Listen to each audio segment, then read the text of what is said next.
दोस्तों, हिंदू धार्मिक ग्रंथों की मान्यताओं के अनुसार धरती पर बढ़ते पापों को खत्म करने के लिए भगवान खुद संसार में अवतार के रूप में प्रकट होते हैं। अब तक भगवान विष्णु के इन 10 अवतारों को जाना जाता है। गीता में 4थे अध्याय के एक श्लोक में भगवान श्री कृष्ण ने कहा है, यदा यदा ही धर्मस्य ग्लानि भवति भारत अभ्युत्थानम धर्मस्य तदात्मानं सृजाम्यहम्। इसका मतलब है, हे भारत, जब जब भारत की हानि होने लगती है और अधर्म बढ़ने लगता है, तब तब मैं स्वयं की रचना करता हूँ, अर्थात जन्म लेता हूँ। मानव की रक्षा, दुष्टों की विनाश और धर्म की पुनः स्थापना के लिए मैं अलग अलग युगों में अवतरित होता हूँ। तो आइए जानते हैं भगवान विष्णु के इन 10 अवतारों के बारे में। नंबर 1, मत्स्य अवतार। मत्स्य अवतार भगवान विष्णु का पहला अवतार है। इस अवतार में विष्णु जी मछली बनकर प्रकट हुए थे। एक राक्षस ने जब वेदों को चुराकर समुद्र की गहराई में छुपा दिया था, तब भगवान विष्णु ने मत्स्य अवतार में आकर वेदों को पाया और उन्हें फिर से स्थापित किया। नंबर 2, वराह अवतार। वराह अवतार हिंदू धर्म ग्रंथों के अनुसार भगवान विष्णु के 10 अवतारों में से तीसरा अवतार है। इस अवतार में भगवान विष्णु ने स्वर का रूप धारण करके हिरण्याक्ष राक्षस का वध किया था। नंबर 3, कच्छप अवतार। कूर्म अवतार को कच्छप अवतार भी कहते हैं। इसमें भगवान विष्णु कछुआ बनकर प्रकट हुए थे। कच्छप अवतार में श्री हरि ने क्षीर सागर के समुद्र मंथन में मंदर पर्वत को अपने कवच पर रखकर संभाला था। मंथन में भगवान विष्णु मंदर पर्वत और वासुकी सर्प की मदद से देवताओं और राक्षसों ने 14 रत्न पाए थे। नंबर 4, नरसिंह अवतार। ग्रंथों के अनुसार भगवान विष्णु के 10 अवतारों में से चौथा अवतार नरसिंह अवतार है।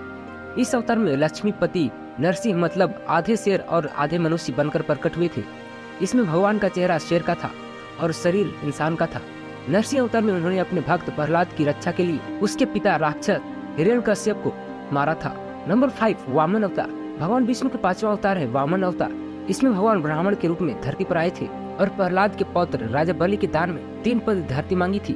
3 कदम में वामन ने अपने पैर से तीनों लोगों को मापकर राजा बलि का घमंड तोड़ा था। नंबर 6, परशुराम। विष्णु के अवतार परशुराम राजा प्रसेनजीत की बेटी रेणुका और जमदग्नि के पुत्र थे। यह अवतार 10 अवतारों में से छठा अवतार था। जमदग्नि के पुत्र होने की वजह से इन्हें जामदग्नि भी कहते हैं। वह शिव के परम भक्त थे। भगवान शंकर ने इनकी भक्ति से प्रसन्न होकर परशु शस्त्र दिया था। इनका नाम राम था और परशु से लेने के कारण वह परशुराम कहलाए। कहा जाता है इन्होंने क्षत्रियों का कई बार विनाश किया था। क्षत्रियों के अहंकारी विध्वंस से संसार को बचाने के लिए इनका जन्म हुआ था। नंबर 7, श्री राम। भगवान विष्णु के 10 अवतारों में एक मर्यादा पुरुषोत्तम भगवान श्री राम है। महर्षि वाल्मीकि ने राम की कथा संस्कृत महाकाव्य रामायण में लिखी थी। तुलसीदास ने भक्ति काव्य श्री रामचरितमानस की रचना की थी। राम अयोध्या के राजा दशरथ, उनकी पहली रानी कौशल्या के पुत्र थे। नंबर 8, श्री कृष्ण। यशोदानंदन श्री कृष्ण भी विष्णु के अवतार थे। भागवत ग्रंथ में भगवान कृष्ण की लीलाओं की कहानियां हैं।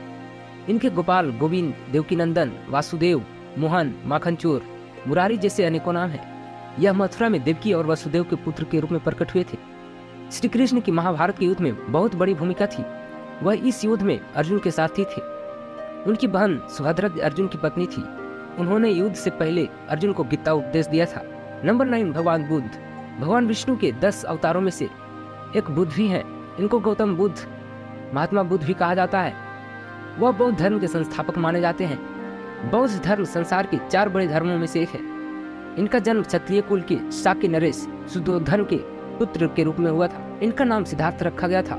गौतम बुद्ध अपनी शादी के बाद बच्चे राहुल और पत्नी यशोधरा को छोड़कर संसार को मोह माया और दुखों से मुक्ति दिलाने के मार्ग पर निकल गए थे। नंबर 10, कल्कि अवतार। कल्कि अवतार भगवान विष्णु का आखिरी अवतार माना जाता है। कल्कि पुराण के अनुसार श्री हरि का कल्कि अवतार कलियुग के अंत में होगा। उसके बाद धरती से सभी पापों और बुरे कर्मों का विनाश होगा। तो दोस्तों, ये थे भगवान विष्णु के 10 अवतार। अगर वीडियो पसंद आया हो तो वीडियो को लाइक करें और ऐसे ही फैक्ट्स वाली वीडियो देखने के लिए हमारे चैनल को सब्सक्राइब करें। जय हिंद।